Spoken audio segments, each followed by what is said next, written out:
Welcome to The Explainer.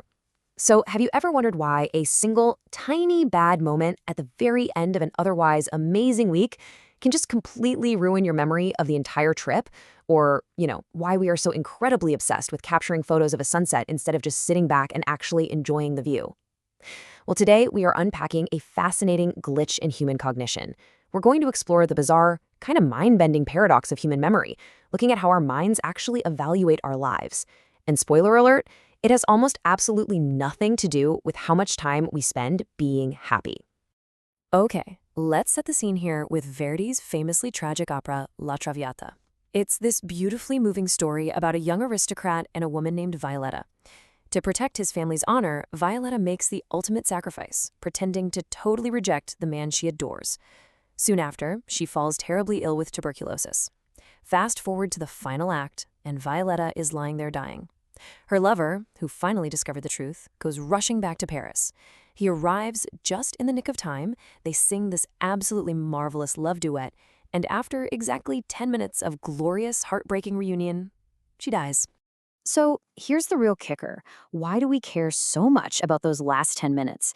This exact question sparked a massive realization for researchers studying how we measure human experience. Think about it for a second. If you found out Violetta actually died at age 27 instead of 28, meaning she missed out on an entire year of happy life, would you care?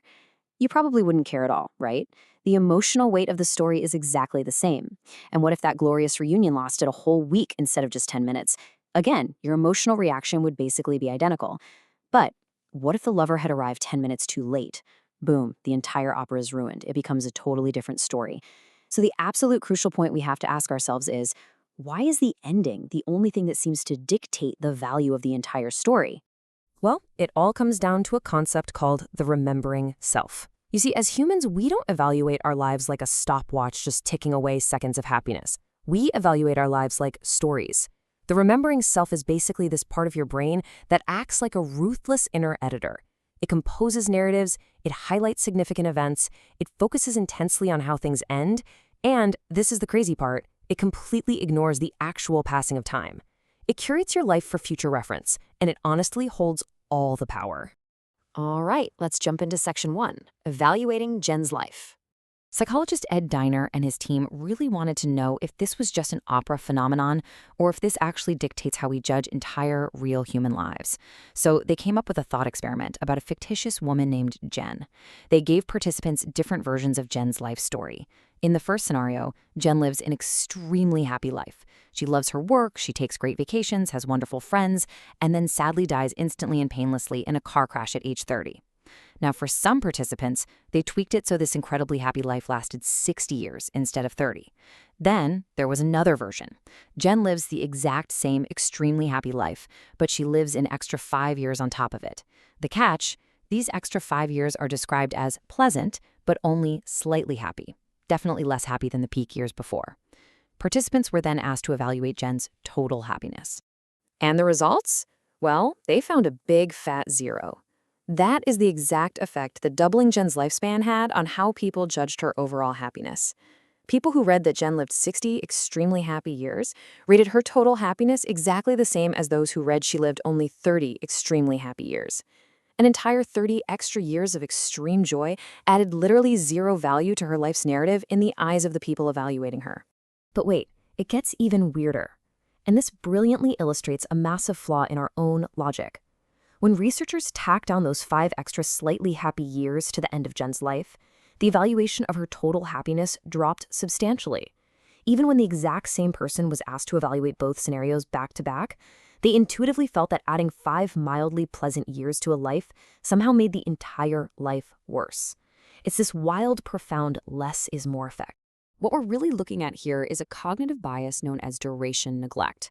The length of an experience, whether it's a 30-year life, a 60-year life, or a 2-week vacation, has almost 0 effect on how desirable we find it when we're looking back on it. We simply do not add up the minutes or the years of happiness. We just throw the clock out the window and completely neglect duration. So what are we doing instead of doing the math? We're using what's called the peak end rule. Our remembering self is, well, kind of lazy. It substitutes the actual sum of an experience with a quick prototypical snapshot. usually the absolute peak of the emotion and exactly how the event ended.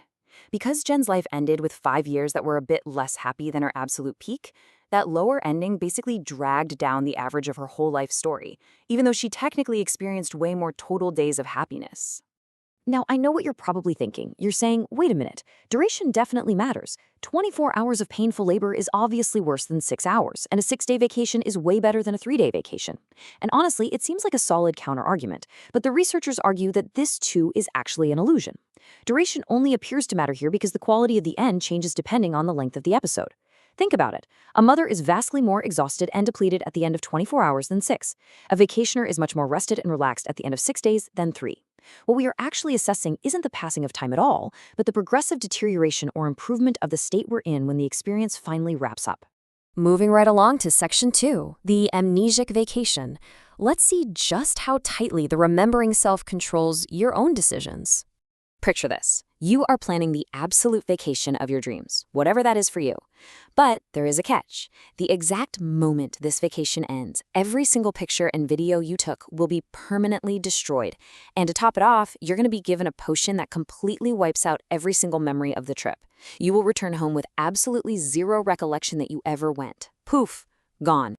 So I want you to seriously ask yourself, how would this prospect affect your plans? Would you honestly still pay the same amount of money for it? When researchers bring up this scenario, almost everyone agrees that eliminating the memories drastically reduces the value of the experience. Many people even say they wouldn't bother going to an exotic, challenging destination, like trekking through a jungle or climbing a mountain.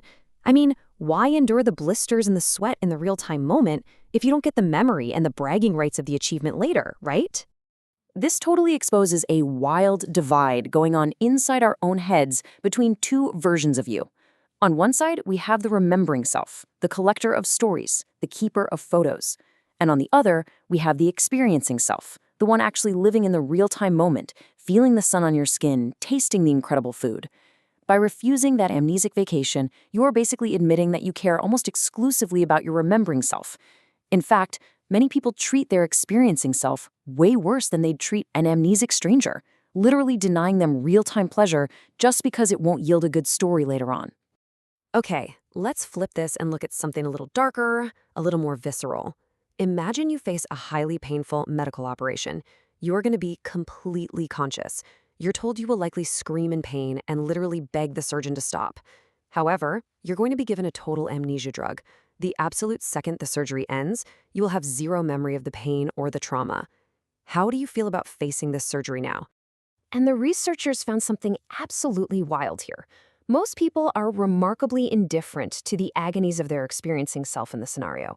As long as the remembering self doesn't have to carry the heavy trauma afterward, people kind of just shrug off the idea of screaming in real-time pain.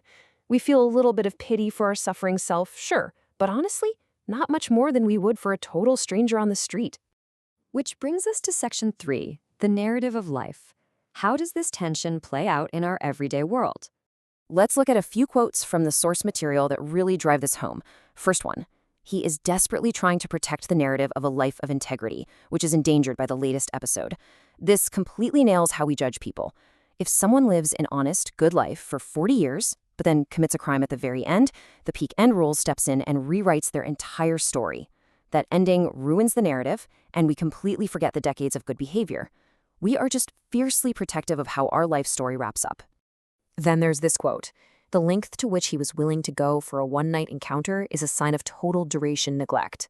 Have you ever known someone to sacrifice months of stability or maybe fly all the way across the world for just a fleeting moment of excitement? That, my friends, is pure duration neglect in action.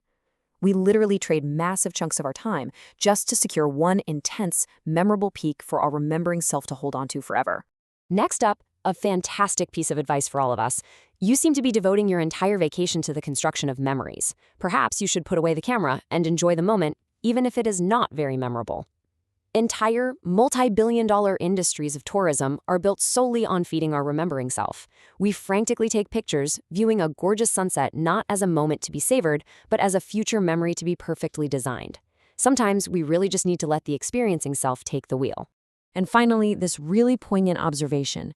She is an Alzheimer's patient. She no longer maintains a narrative of her life, but her experiencing self is still sensitive to beauty and gentleness. It's a beautiful, humbling reminder. When disease strips away the remembering self and that ability to form a cohesive narrative, the experiencing self is still right there. That real-time self is entirely real and absolutely still deserves to feel joy, beauty, and comfort, even if that story won't be remembered tomorrow. So that leaves us with one massive question to chew on today. Take a really hard look at the choices you make, your vacations, your relationships, even just the way you spend your lazy Sunday afternoons. Are you living your life for the real-time experiences you're having right now? Or are you essentially just producing content for the stories your remembering self will tell later?